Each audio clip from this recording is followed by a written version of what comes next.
तो स्वागत है बच्चों तुम लोगों को आज के हमारे इस चैनल में। और आज के क्लास में जिसमें मैं तुम्हें एक नया चीज़ लेकर आया हूँ, एपिसोड सिस्टम। आज हम पढ़ेंगे राजनीति शास्त्र या पॉलिटिकल साइंस, और इसको हम एपिसोड से पढ़ेंगे। ये हमारा होगा first episode of political science. याद रखेंगे कौन सा एपिसोड है ये? फर्स्ट। अब अगर तुम्हें पॉलिटिकल साइंस पढ़ना हो तो एपिसोड 1, 2, 3, 4, 5, 6 करके अगर देखते हो तो कंटिन्यू सभी चैप्टर्स तुम समझ लोगे बच्चे। तो पॉलिटिकल साइंस के बेस को आज मैं बताने जा रहा हूँ तुम्हें, जिसमें हम पढ़ रहे हैं। पहली क्लास से शुरुआत करते हैं बच्चे। जिस बच्चों को कभी पॉलिटिकल साइंस समझ में नहीं आया हो, अगर वो भी अगर यहाँ से स्टार्ट करते हैं तो पूरी पॉलिटिकल साइंस उसके दिमाग में बैठेगी बच्चे। ठीक है बच्चों? तो तैयार हो तुम लोग पढ़ने के लिए? पॉलिटिकल साइंस को हम राजनीति शास्त्र कहते हैं। क्या बोलते हैं बच्चे? राजनीति शास्त्र। तो पॉलिटिकल साइंस का है या राजनीति शास्त्र का है या सिविक्स का है, ये अगर सिविक्स भी अगर कहेंगे तो हम यही समझेंगे बच्चे। पॉलिटिकल साइंस कहेंगे तो यही समझेंगे, नागरिक शास्त्र कहेंगे तो यही समझेंगे। तो राजनीति शास्त्र किससे कहते हैं हम सबसे पहले जानेंगे। सामाजिक विज्ञान अर्थात सोशल साइंस की वह शाखा अर्थात ब्रांच जिसके अंतर्गत हम राज्य माने स्टेट और सरकार मतलब गवर्नमेंट का अध्ययन करते हैं, उसे ही हम क्या कहते हैं? पोल साइंस अर्थात पॉलिटिकल साइंस। अर्थात याद रखेंगे, political science is the branch of social science in which we study about the state and government. किसके बारे में पढ़ते हैं हम लोग? स्टेट या गवर्नमेंट के बारे में। सामान्य तौर पे समझेंगे बच्चों कि राजनीति क्या है। तो राजनीति दो शब्दों के मेल से बना है, दो वर्ड्स के कॉम्बिनेशन से बना है बच्चे। पहला होता है राज्य और दूसरा होता है नीति। राज्य को कहते हैं हम लोग स्टेट और नीति को कहते हैं हम लोग पॉलिसी। अर्थात इसे समझेंगे बच्चे हम कि किसी भी राज्य को चलाने के लिए, यह हमारा राज्य हो गया, जिस नीति का प्रयोग किया जाता है, ये पॉलिसी हो गया, जिस पॉलिसी का प्रयोग करेंगे उसे ही हम क्या कहेंगे? राजनीति कहते हैं बच्चे। क्या कहते हैं? राजनीति। तथा राजनीति का अध्ययन जिस विषय के अंतर्गत किया जाता है उसे राजनीति शास्त्र या नागरिक शास्त्र या राजनीति विज्ञान या पॉलिटिकल साइंस या सिविक्स, ये कई सारे नाम हैं, हम उसे कहते हैं। ठीक है बच्चे? अगर कोई पूछता है कि what is political science, then you have to say that political science is the branch of social science in which we study about the state and government. इसे हम याद रखेंगे। दूसरा, राजनीति दो शब्दों के मेल से बना है, स्टेट और पॉलिसी। किसी स्टेट को चलाने के लिए जिस पॉलिसी का प्रयोग किया जाता है उसे हम क्या बोलते हैं? राजनीति। राजनीति का स्टडी जिस विषय के अंतर्गत हम करेंगे उसे ही हम राजनीति शास्त्र या नागरिक शास्त्र या राजनीति विज्ञान या पॉलिटिकल साइंस कहते हैं। ठीक है बच्चे? इस प्रकार हम क्या सकते हैं, फाइनल डिसीजन हमने क्या लिया कि राजनीति शास्त्र राज्य का अध्ययन है। किसका अध्ययन है जी? राज्य का। मतलब political science is the study of state. किसका स्टडी है जी? स्टेट का। दूसरा, राजनीति शास्त्र सरकार का अध्ययन है। किसका अध्ययन? सरकार। अर्थात political science is the study of government. अर्थात दोनों को जब हम मिला देंगे तो फाइनल हमारा होगा कि राजनीति शास्त्र राज्य तथा सरकार दोनों का अध्ययन होता है। समझ में आ गया बच्चे? तो क्या पॉलिटिकल साइंस की डिफिनेशन अगर कोई पूछता है, इसकी परिभाषा कोई पूछे तो बता सकते हो बच्चे? याद रखना बच्चों कि जिस व्यक्ति ने, याद रखना, राजनीति शास्त्र के पिता अरिस्टोटल अर्थात अरस्तु को कहा जाता है। किसको कहते हैं बच्चे? अरस्तु ने ही राजनीति शास्त्र का जन्म दिया बच्चे। उन्होंने एक पुस्तक लिखा था जिसका नाम है पॉलिटिक्स। कौन सा पुस्तक लिखा जी? पॉलिटिक्स। तो पॉलिटिक्स नामक पुस्तक लिखने वाले बच्चे, राजनीति शास्त्र लिखना अंग्रेजी में ये पुस्तक है पॉलिटिक्स, और लिखा कौन? अरस्तु। अरस्तु को राजनीति शास्त्र का क्या कहते हैं हम लोग? पिता कहते हैं। ठीक है बच्चे? तो उन्होंने ही कहा था कि लोकतंत्र मूर्खों का शासन है। किसका शासन है? मूर्खों का। अर्थात democracy is the rule of foolish, ये किसने कहा बच्चे? अरस्तु ने, जो स्वयं पॉलिटिकल साइंस का फादर हो बच्चे। वो उस समय शुरुआती दौर में कहता है कि लोकतंत्र किसका शासन है?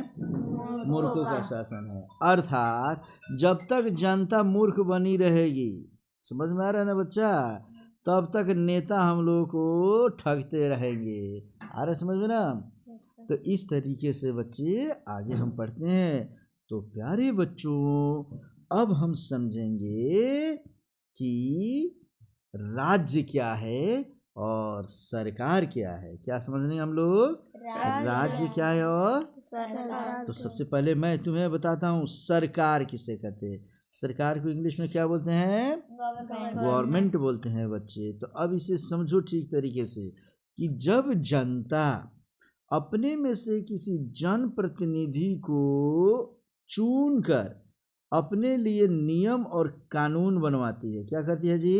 नियम और कानून बनवाती है और अपने ऊपर शासन करवाती है, तो उस शासन करने वाले जनप्रतिनिधि या व्यक्ति या उस समूह को हम क्या कहते हैं? सरकार कहते हैं। उसे साइलेंट पर करो। तो इस तरीके से जनप्रतिनिधि, जब जनता अपने में से एक जनप्रतिनिधि चुनती है बच्चा, माने जैसे हम लोग चुनते हैं ना एमएलए को, एमपी को चुनते हैं ना, और वह जो नियम कानून हमारे लिए बनाता है बच्चा, तो शासन करने वाले व्यक्ति को माने जनप्रतिनिधि और उसके समूह को हम क्या बोलते हैं? सरकार बोलते हैं बच्चे। वास्तविक सरकार जनता ही होती है बच्चे, क्योंकि अगर जो भी जनप्रतिनिधि चुना जाता है, इसको चुनने का काम कौन करता है? जनता। जनता अगर मान लो ए को चुनेगी तो ए हमारे लिए सरकार बना लेगा, अब बी को चुनेगी तो बी हमारे लिए सरकार बनाएगा। तो वास्तविक सरकार कौन है बच्चे? जनता है। इसलिए तुम्हें अपने शक्ति को पहचानना होगा बच्चे। जब तुम्हारी उम्र 18 साल की हो जाती है तब तुम वोट देते हो, और वोटिंग के द्वारा, अपने मताधिकार के द्वारा तुम जिसे चाहते हो उसे जिता देते हो बच्चे। और जिसे जिताते हो तो वही व्यक्ति तुम्हारा क्या करता है? मताधिकार के द्वारा तुम पर नियम कानून बनाता है तुम्हारे लिए। समझ में आ गया ना? तो जनता जिसे चाहती है उसे शासक बनाती है, और जिसे चाहती है उसे सत्ता या शासन करने से हटा भी देती है बच्चे। आ रहा समझ में? तो इस तरीके से बच्चे हम क्या पढ़े, मैंने उससे कुर्सी से क्या करती है जनता? कुर्सी से उखाड़ फेंकती है। अर्थात वास्तविक सरकार कौन है बच्चे? जनता। कोई भी व्यक्ति, देश का कोई भी लीडर क्यों ना हो बच्चे, जब तक जनता चाहेगी वह उस पर बना रहेगा, और नहीं तो जनता अगले चुनाव पर, चुनाव कितने वर्ष के बाद होता है बच्चे? 5 वर्ष के बाद। कितने वर्ष के बाद? 5 वर्ष। सामान्यतः जो चुनाव 5 वर्ष के बाद होता है उसमें जनता ए को वोट अगर ना देकर बी को दे देगी तो बी जीत जाएगा, ये सरकार बना लेगा। और ए को वोट देंगे तो हम लोग ये सरकार बनाएंगे। ठीक है ना बच्चे? अब तो क्या तुम लोग सरकार समझ गए? अब हम पढ़ेंगे राज्य किसे कहते हैं। राज्य स्टेट के नाम से इसे जानते हैं बच्चे। याद रखना बच्चों कि राज्य होने के लिए 4 शर्तें होती है, अर्थात 4 कंडीशंस होते हैं राज्य होने के लिए। ठीक है ना? किसी स्थान को राज्य होने के लिए मुख्यतः 4 शर्त होती है। कौन कौन सी शर्त बच्चे? तो पहले वाले को हम क्या कहेंगे, बोलो? भूमि। हाँ, पहले वाले को हम कहते हैं भूमि। भूमि को इंग्लिश में क्या बोलेंगे? लैंड। दूसरे को हम कहते हैं जनसंख्या। इसको इंग्लिश में क्या बोलेंगे? पॉपुलेशन। तीसरे को क्या बोलते हैं? सरकार। इसको क्या बोलते हैं हम लोग? गवर्नमेंट। और चौथा होता है संप्रभुता। इसको इंग्लिश में बोलते हैं सोवरेनिटी। क्या बोलेंगे? तो हम सब के बारे में एक एक पढ़ेंगे कि लैंड का क्या महत्व है, जनसंख्या से क्या समझेंगे, सरकार से क्या समझेंगे, और संप्रभुता से क्या समझते हैं। ठीक है बच्चे? तो इसे समझो बच्चे। ये जब तक नहीं रहेगा किसी राज्य में, वह समझो कि वह जगह राज्य नहीं कहलाएगा बच्चों। तो भूमि, किसी भी स्थान को, पृथ्वी के ऊपरी तल को या जगह को हम भूमि कहते हैं। माने पृथ्वी का जो ऊपरी तल होता है जहाँ हम लोग निवास करते हैं, रहते हैं, उसी को हम क्या बोलते हैं बच्चे? भूमि कहते हैं। याद रखोगे तुम लोग? इंग्लिश में लैंड बोलते हैं उसको। ठीक है? तो क्या बिहार के पास भूमि है कि नहीं बच्चे? है। ठीक है ना जी? अब हम पढ़ेंगे जनसंख्या। जनसंख्या को क्या बोलते हैं? पॉपुलेशन। किसी क्षेत्र माने एरिया विशेष में रहने वाले लोगों को माने पीपल की संख्या को हम क्या बोलते हैं? जनसंख्या। अर्थात किसी क्षेत्र में जितने भी जन होते हैं, किसी भी क्षेत्र में जो जन होते हैं, इन जन के संख्या को ही क्या बोलेंगे? जनसंख्या। क्या बोलेंगे? जनसंख्या। जनसंख्या बोलते हैं हम लोग, ठीक है। तो याद रखो कि इसमें अब हम पढ़ेंगे सरकार। क्या पढ़ने जा रहे हैं? सरकार। तो गवर्नमेंट किसे कहते हैं? तो अभी तो मैंने तुम्हें बताया बच्चे, गवर्नमेंट किसे कहते हैं? जब जनता अपने में से ही एक जनप्रतिनिधि चुनती है। किसको चुनती है? जनप्रतिनिधि को चुनती है। और जनप्रतिनिधि उस जनता के लिए बनाता है नियम और कानून बनाता है। तो इस जनप्रतिनिधि को और इसके समूह को ही हम क्या बोलते हैं? सरकार बोलते हैं। ठीक है बच्चे, यहाँ तक कोई दिक्कत नहीं है किसी को? No sir. तो अब जब वही मैं तुम्हें फिर से समझाया हूँ बच्चा यहाँ पर, तो इसे समझ लो। क्या समझेंगे? कि जब जनता अपने में से किसी व्यक्ति को चुनकर माने उस जनप्रतिनिधि या माने लीडर बनाती है और उससे अपने लिए नियम माने रूल्स और कानून माने लॉज LAWS बनवाती है, तो उस नियम और कानून का स्वयं पालन भी जनता करती है। तो वह कानून बनाने वाला व्यक्ति या जनप्रतिनिधि और उसके समूह को मिलाकर हम क्या बोलेंगे? सरकार बोलेंगे। ठीक है बच्चे, यहाँ तक में कोई दिक्कत नहीं ना तुम लोगों को? कोई दिक्कत नहीं है।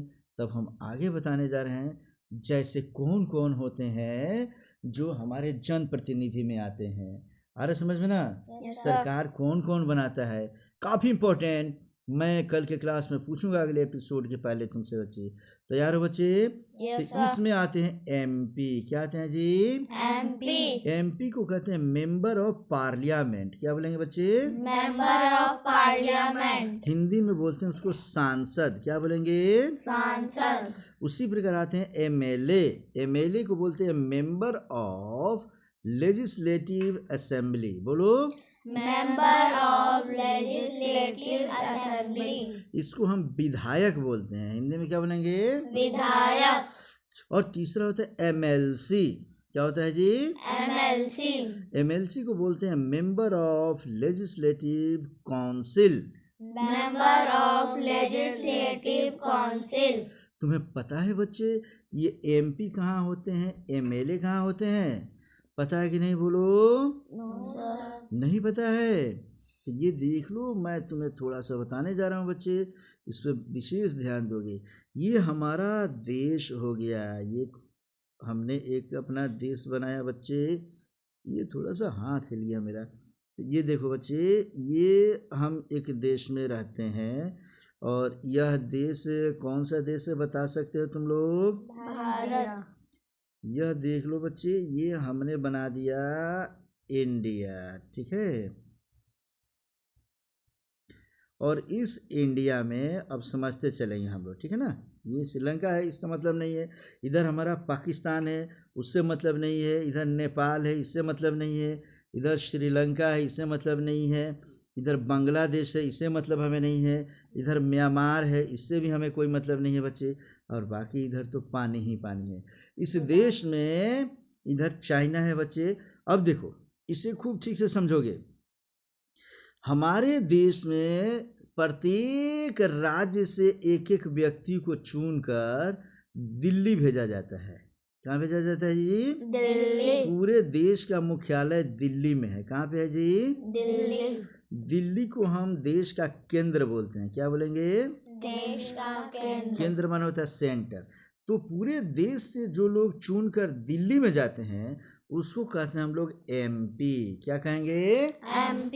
MP मतलब मेंबर ऑफ पार्लियामेंट। क्या होता है बच्चे? Member of parliament. इसको क्या बोलेंगे हम लोग? सांसद। पूरे देश से कितने MP चुन कर जाते हैं बता दो? 543। इसे याद रख लेना थोड़ा सा ठीक से, समझ में आ गया ना? किस देश से कितने चुनकर जाते हैं ये सब। अपने देश में किस किस राज्य से कितने चुनकर आते हैं, टोटल मिलके कितने होंगे? 543। ये सब आगे मैं बताऊंगा तुम लोगों को। अब देखो, इसके बाद आता है ये हमारा एक राज्य है। ये क्या है जी? राज्य। राज्य के लिए मैं थोड़ा सा पेन चेंज करता हूँ बच्चे, और यहाँ बनाता हूँ मैं राज्य। ये बता सकते हो ये कौन सा राज्य है?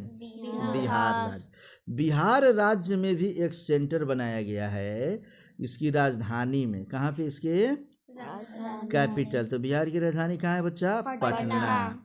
कहाँ है बोलो? पटना।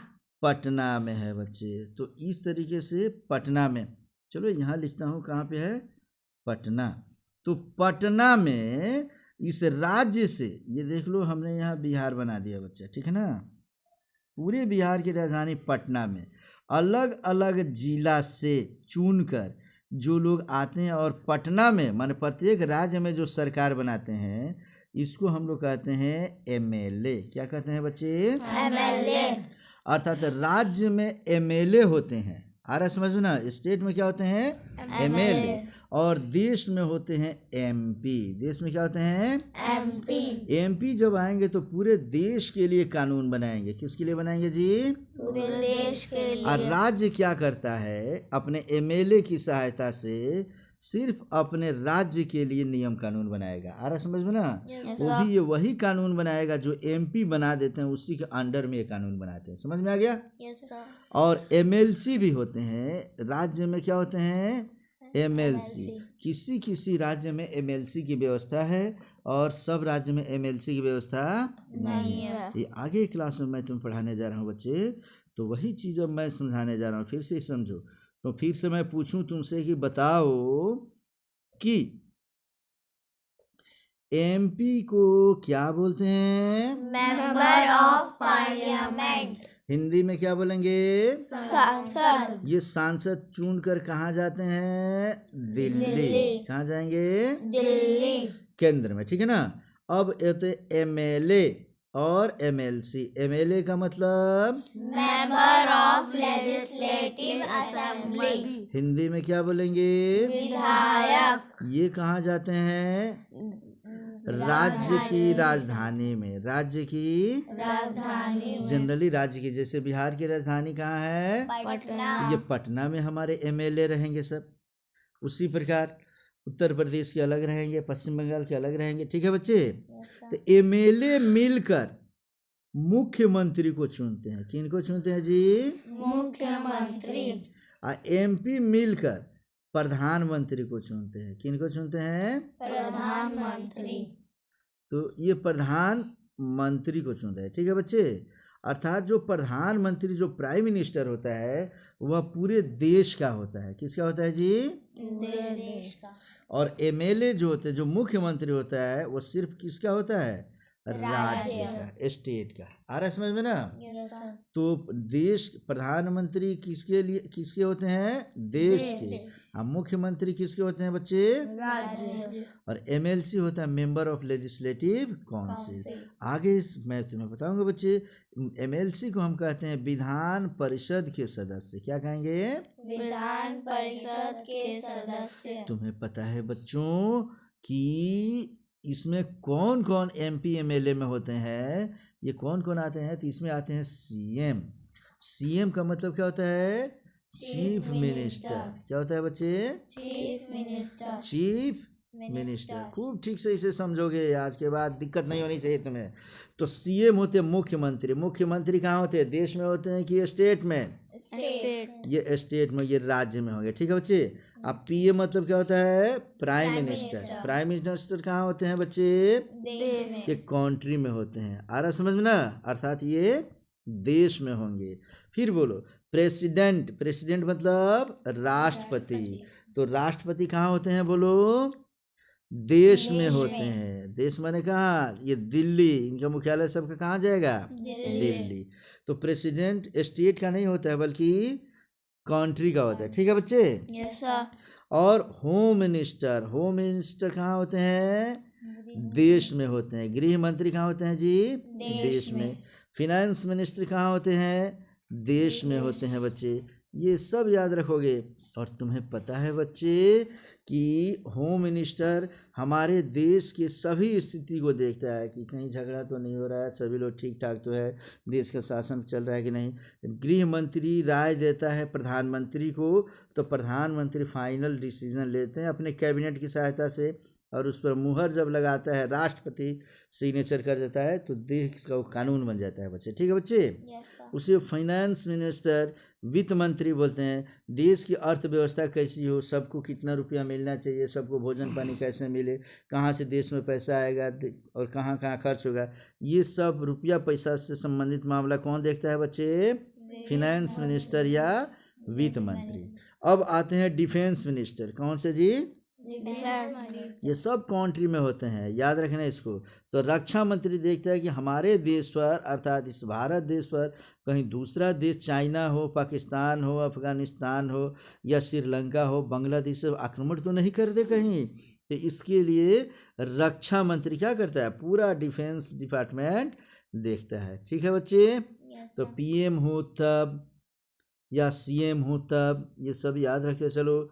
सीएम हो, पीएम हो, प्रेसिडेंट हो, होम मिनिस्टर हो, या तुम्हारा समझ लो कौन, फाइनेंस मिनिस्टर हो या डिफेंस मिनिस्टर हो, ये सब के सब क्या कहलाते हैं बच्चे? बोलो। अभी तो मैं तुम्हें पढ़ा रहा हूँ जनप्रतिनिधि। ये सब के सब क्या होते हैं? जनप्रतिनिधि। अब हम पढ़ने जा रहे हैं बच्चे कि संप्रभुता क्या है। क्या पढ़ेंगे बच्चे? संप्रभुता। तो इसे खूब ठीक से समझते चलो बच्चे, एक एक करके। इसके बाद तुम्हें पॉलिटिकल साइंस में कोई दिक्कत नहीं होना चाहिए। इसके बाद अगला एपिसोड में बनाऊंगा तुम्हें। अभी हम पढ़ाने जा रहे हैं क्या? संप्रभुता क्या है। संप्रभुता को बोलते हैं सुवर्णिटी। क्या बोलेंगे? सुवर्णिटी। कहता है कि संप्रभुता किसी भी राज्य द्वारा अपनी सुरक्षा अर्थात सेफ्टी संबंधित माने निर्णय माने डिसीजन स्वयं लेना संप्रभुता कहलाता है। अर्थात यदि कोई राज्य अपनी सुरक्षा संबंधित निर्णय स्वयं ले ले तो उसे हम संप्रभुता कहते हैं। तुम्हें पता है बच्चे, बिहार हो या यूपी हो या पश्चिम बंगाल हो, गुजरात हो या महाराष्ट्र हो, कोई भी राज्य जो है उसके पास संप्रभुता नहीं है। क्या है जी? संप्रभुता नहीं है। क्योंकि यदि हमारा अगर ये देश है बच्चे, और अगर हमने समझ लो कि यहाँ संप्रभुता सबको दे दिया, सब अपनी रक्षा संबंधित निर्णय अगर सब करने लगे, तो उस स्थिति में कभी ये बिहार का झगड़ा अगर मान लो योगी जी से हो जाता है, यूपी से हो जाता है, तो बिहार के मुख्यमंत्री इस पर बम मार देंगे, यूपी का मुख्यमंत्री इस पर गोला बारूद मिसाइल डाल देगा। इस तरीके से हमारा देश क्या हो जाएगा? खंड विखंड हो जाएगा, टूट जाएगा। आ रहा समझ में ना? इसीलिए कोई राज्य को मिसाइल नहीं दिया जाता है या बम गोला बारूद ज़्यादा नहीं दिया जाता है बच्चा, हेलीकॉप्टर लड़ाई वाला नहीं दिया जाता है कि कहीं एक राज्य दूसरे राज्य पर आक्रमण न कर दे, क्योंकि उससे भारत टूट जाएगा। आ रहा समझ में? तो भारत सरकार क्या करती है बच्चे कि सभी राज्यों से उसकी सुरक्षा संबंधी निर्णय माने सेफ्टी लेग अपने हाथों में ले लेती है। और यह हमारा अगर ये देश है बच्चे, तो इस देश में ठीक से खूब बढ़िया समझ लेना, हर राज्य को बोलती है कि आप डरिए मत, आपकी सुरक्षा हम करेंगे, लेकिन आपको हथियार नहीं देंगे। तो आपकी सुरक्षा कैसे करती है बच्चे? तो हमारी भारत सरकार जो है वह प्रत्येक देश के प्रत्येक बॉर्डर पे, कहाँ पे? ये बॉर्डर देख रहे हो ना बच्चे? इस बॉर्डर पे एक सिक्योरिटी करने के लिए माने सुरक्षा करने के लिए एक फोर्स लगा के रखती है। क्या लगा के रखती है? फोर्स। इसे हम कौन सा फोर्स कहते हैं? BSF। क्या बोलेंगे? BSF का मतलब होता है बॉर्डर सिक्योरिटी फोर्स। यह हमारे राज्य को किसी दूसरे राज्य से आक्रमण से क्या करती है? बचाती है बच्चे। समझ में आ रहा ना जी? तो इस तरीके से प्रत्येक राज्य से संप्रभुता क्या किया गया है? ले लिया गया। और ये संप्रभुता कहाँ रख दिया गया है? दिल्ली में। कहाँ जी? दिल्ली। माने केंद्र सरकार के पास। केंद्र सरकार माने इसको पीएम जो होते हैं और प्रेसिडेंट होते हैं, ये देखते हैं इसको कि किस राज्य की सुरक्षा कैसे हम लोग करेंगे। तो किसी राज्य को संप्रभुता क्यों नहीं दिया गया? समझ में आ गया बच्चे? यदि हमारे राज्य पर नेपाल आक्रमण कर दे, चाइना आक्रमण कर दे, तो हम अपना बचाव स्वयं कर सकते हैं क्या? नहीं कर सकते हैं। उसके लिए हमें देश से मदद लेनी पड़ेगी। तो केंद्र सरकार बीएसएफ के द्वारा अपनी मिसाइल भी भेज देती है, बम गोला बारूद भी भेजती है, टैंक भी भेज देती है बच्चे, और हमारी रक्षा करते रहती है। तो हम अभी तक क्या पढ़े बच्चे, ये क्वेश्चन पूछता है कि बताओ क्या बिहार वास्तव में माने रियली एक राज्य है कि नहीं है? बोलो तो हम क्या बोलेंगे जी? नहीं। नो। क्या बोलेंगे? नो। अब हम पूछेंगे क्यों नहीं है बच्चे, तो हम उसको समझाएंगे उस व्यक्ति को कि इसलिए नहीं है कि पूरा हम उसको समझा देंगे। क्या कि चूंकि बिहार के पास भूमि, पहला पॉइंट ये है, दूसरा क्या है, जनसंख्या, ये भी है, और सरकार तीनों तो है, परंतु संप्रभुता नहीं है। जिसके कारण हम कह सकते हैं कि बिहार अपनी सुरक्षा संबंधित निर्णय स्वयं नहीं ले पाती है, उसे भारत सरकार पर निर्भर रहना पड़ता है, डिपेंड रहना पड़ता है बच्चे। अतः इसको खूब ठीक से समझोगे, इसे लिखेंगे कि संप्रभुता की कमी के कारण, लैक ऑफ सोवर्निटी, हम कह सकते हैं कि बिहार एक राज्य नहीं है। भले हम लोग पढ़ते हैं बच्चे कि बिहार एक राज्य है, लेकिन वास्तव में बिहार एक पूर्ण राज्य नहीं। जिसमें मैं कहता हूँ तुम आज़ाद हो, लेकिन तुम लोग आज़ाद हो क्या बच्चे? पापा जैसे चाहते हैं वैसे खाते हो, वैसे पीते हो, वैसे पहनते हो कि नहीं? अपनी मर्जी से कैसे भी पहन के नहीं चलोगे तुम लोग, फिर भी तुम लोग क्या बोलते हैं, आज़ाद है। इसी तरीके से बिहार के बारे में आता है बच्चे। तो क्या इतना समझ गए बच्चे? तो समझ गए तो नेक्स्ट एपिसोड में हम फिर पढ़ेंगे, ये रहेगा हमारा अगला एपिसोड 2। एपिसोड 2 में हम पढ़ेंगे सरकार के अब अंग कौन कौन से हैं। ठीक है बच्चे, तो सरकार के अंगों के बारे में पढ़ते हैं हम लोग नेक्स्ट एपिसोड में। ओके।